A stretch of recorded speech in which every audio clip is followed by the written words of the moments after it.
Hi folks, it's Sunday evening at about 11 o'clock.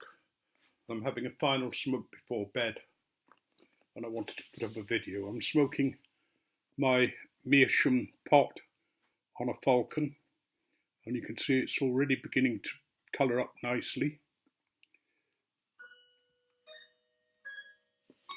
I've been smoking it as the main pipe throughout the week and it's a really good pipe, really good thing to smoke.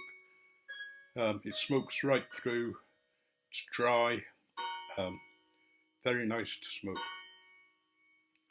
In it I've got some sliced brown twist, which is one of my go-to blends. What I'd like to do is a short review on Samuel Gareth's 1792 Flake. It's a review that I did for the Blend Club in England that we have.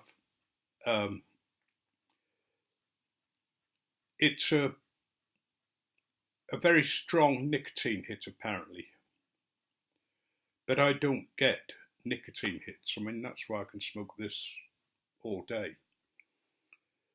The tin note reminded me of a very rich fruitcake.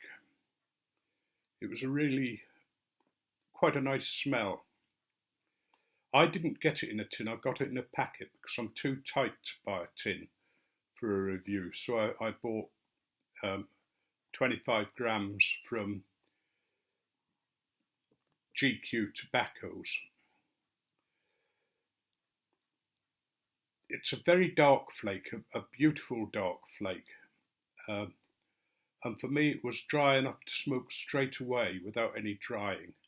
I don't know what it's like from the tin, but from the packet it was very good. It's a rich, strong smoke. And it smokes to a fine white ash, leaving no dottle in the bottom. The only problem I had with it was that there was a strange aftertaste, which I took to be the Tonquin bean that's used as a casing. Perhaps I needed to let the tobacco age a bit before I smoked it. Having said that, it might have just been that my mouth was bad on that day for tasting. Well, I smoked it for about a week. I smoked it in various pipes, and in each pipe it smoked well. It didn't give me tongue burn, and in each pipe I enjoyed it. It didn't cause me any difficulties in relighting and that kind of thing.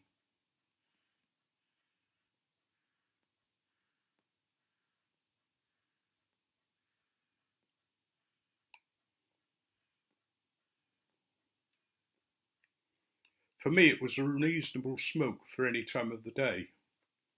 But as I say, you know, I don't get nicotine hits. I'm not bragging about that. I'm just mentioning it because it's important to anybody who wants to smoke one of the tobaccos I recommend. And it was all I smoked until I'd finished the packet because I wanted to give it a good try. I smoked 5 or 6 bowls each day. I probably wouldn't buy it anymore.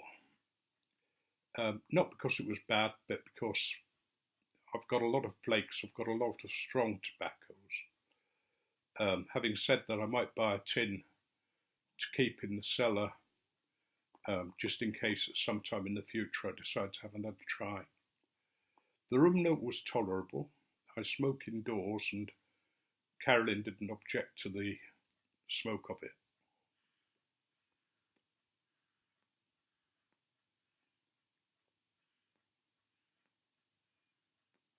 But for me, as I say, the flavouring was spoiled.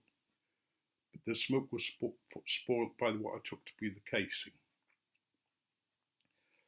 Now, having said that as part of the review, I've got to say that most people who have tried the tobacco, 1792 Flake, have said that it's a very strong nicotine hit. So if you are going to try it, then I suggest you try it after a meal if you've got nicotine sensitivity. And I would have a piece of chocolate, you know, if you do get a nicotine hit, because that will help to disperse it. If you're nicotine tolerant, then you won't have any trouble with it. Just be gentle with it. Smoke half a pipe maybe. If you do suffer from nicotine intolerance, you might not want to try it. But I think it's worth trying. I think even tobaccos that are strong are worth trying, just as I smoke tobaccos that are weak, that are, are mild, because you get the taste as well, you get the other things to do with the smoke.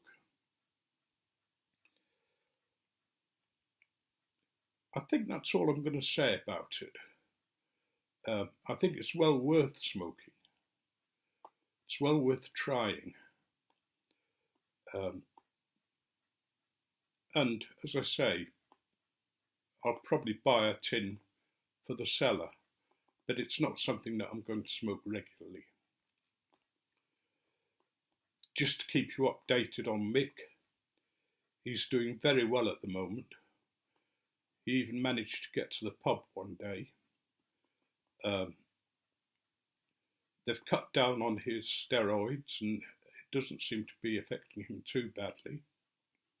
So, with all your prayers and with all your thoughts, he's survived Christmas. They said he wouldn't make Christmas.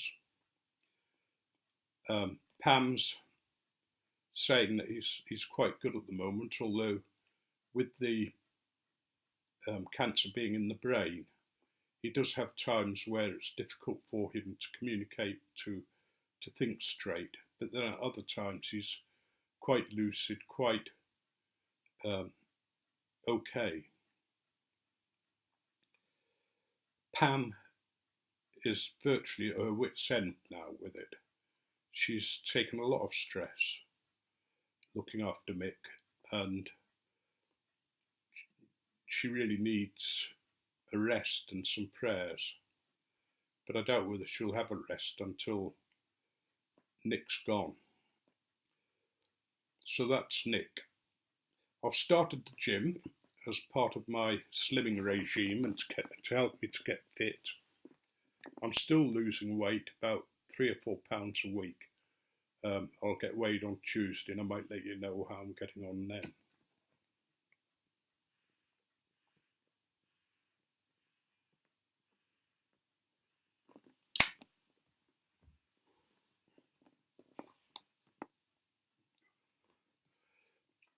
The gym is quite good. It's not just a gym membership I've got, it's a membership of everything that goes on at the centre. And there's a swimming pool there, there's a spa, there's the gym, and there's several rooms that are used for different things going on, like spinning, aerobics, yoga, virtually anything you can think of in the exercise line, they've got it there. I think there's even Tai Chi somewhere, but I haven't come across that. As the regime in the gym, I spend 10 minutes on the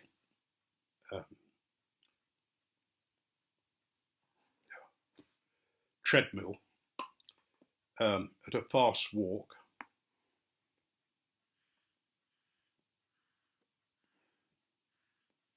Sorry, I'm talking too much and the pipe's gone out. That's to warm up, basically.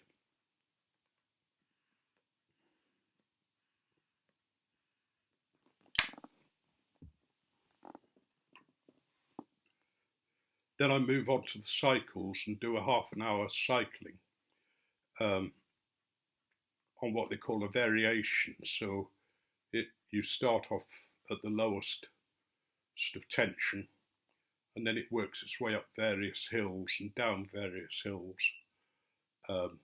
through the half hour. And so far I've managed that stuff quite well.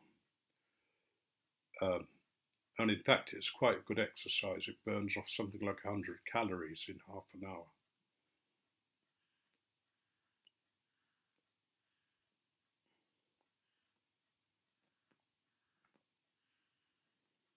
After that, I might go on to the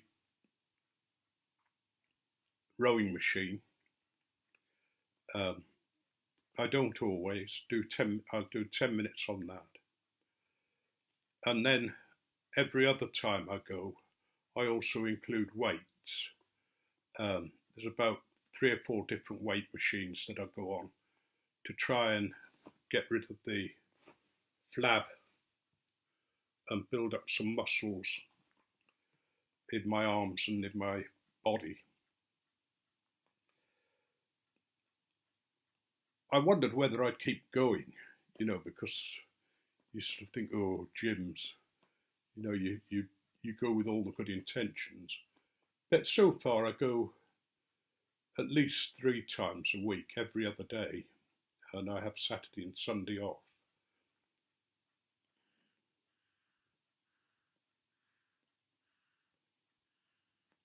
I hope to increase that.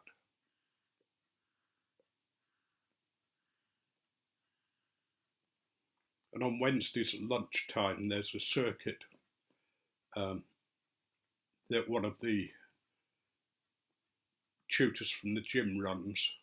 It's a low impact circuit for people who are just starting. So I'm going to call into that and do an hour in circuit training after I've done the workout in the gym.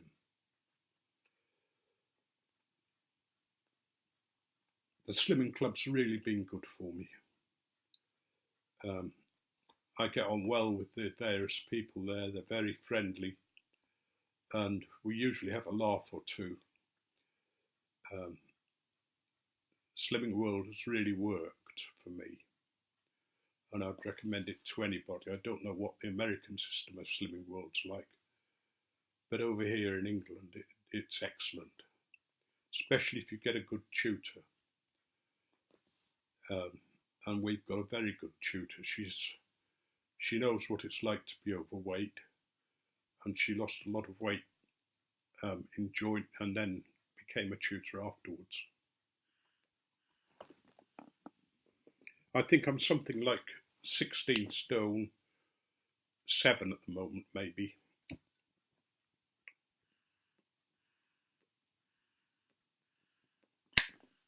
So I've still got a fair bit to lose, but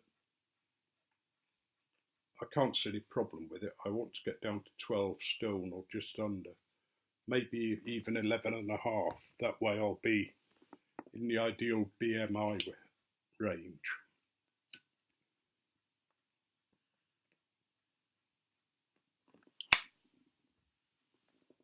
The problem at the moment is all my clothes are too big, and hang on me, but I'm sort of trying to think, when do I buy new ones? Do I buy some new ones now and then have some more to buy, or do I try and keep wearing what I've got for the time being?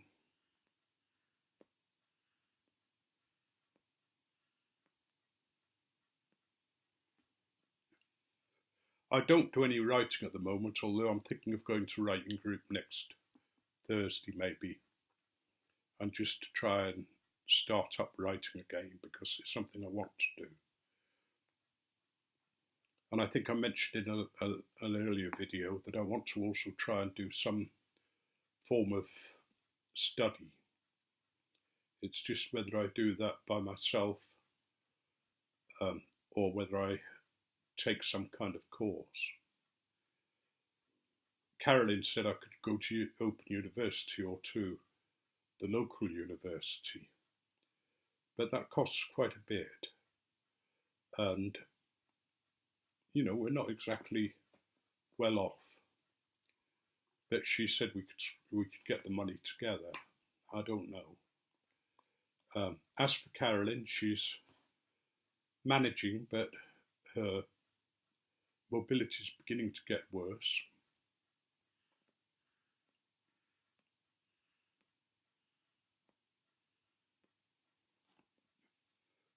At the moment she has a trapped nerve in her hip, which is stopping her from moving around a lot. But what I'm hoping to do is somebody said they'll take the dogs for a day, a couple of days, so they can stay there overnight.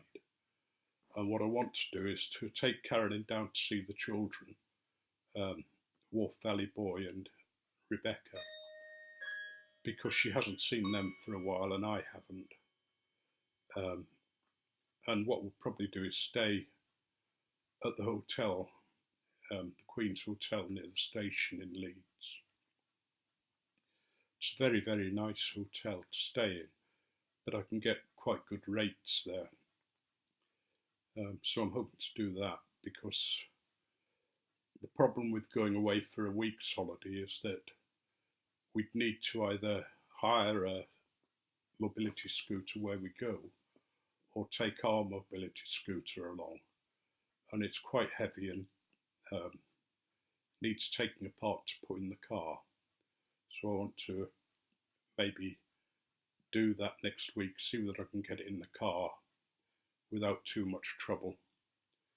And that way we'll know that we can go out somewhere.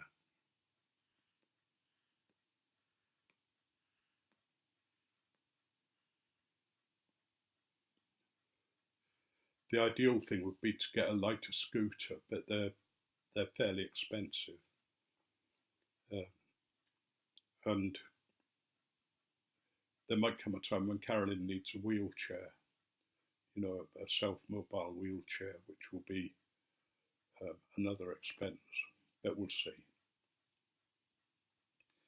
Pipe smoking's going well, and I'm enjoying a lot of your videos, a lot of the trying to keep up with them. I don't watch everyone's video because I can't, but I try and sort of alternate who I watch, and I try and comment on a lot of videos. I'm going to end soon because I do rabbit on a bit. I thought maybe for one video I might read an excerpt from a book that I'm reading on pipe smoking and on pipes. But we'll see about that. Anyway, every blessing to you all, and may each and every one of you grow in strength and in wisdom and in the enjoyment of life. Life's very short, and it's worth enjoying it, and worth sorting out what's really important to you. I haven't yet heard anybody, when they're dying, say, "We should have spent more time at work." Most of them have said, "I wish I'd have spent more time with my family. I wish I'd have spent more time doing things that I enjoy." So, I don't know whether I've told you the joke about the Christian dog. This guy goes into a pet shop and he sort of says to the pet shop owner, "Do you have any dogs that are for sale?" And the pet shop owner says, "Well, we've only got one, but I don't think you'll want that." So he said, "Why not?" He said, "Well, it's a Christian dog."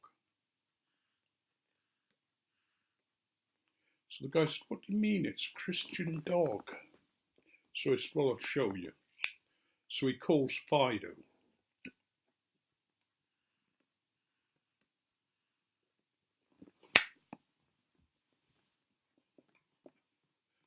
And the dog comes in carrying a Bible, a new version of the Bible, and sort of drops it at the bloke's feet, flips through it, gets to John 3:16, and it's paws on it.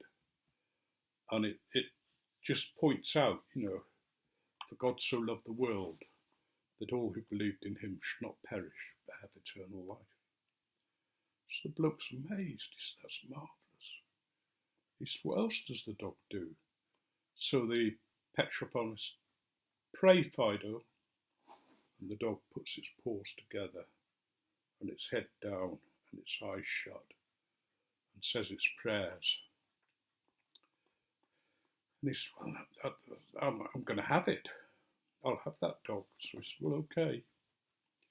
So the bloke takes it home and he's telling his friend about it. He shows how the dog reads the Bible, gets the dog to point out various verses, says, "Where are the 10 Commandments?" And the dog finds the 10 Commandments.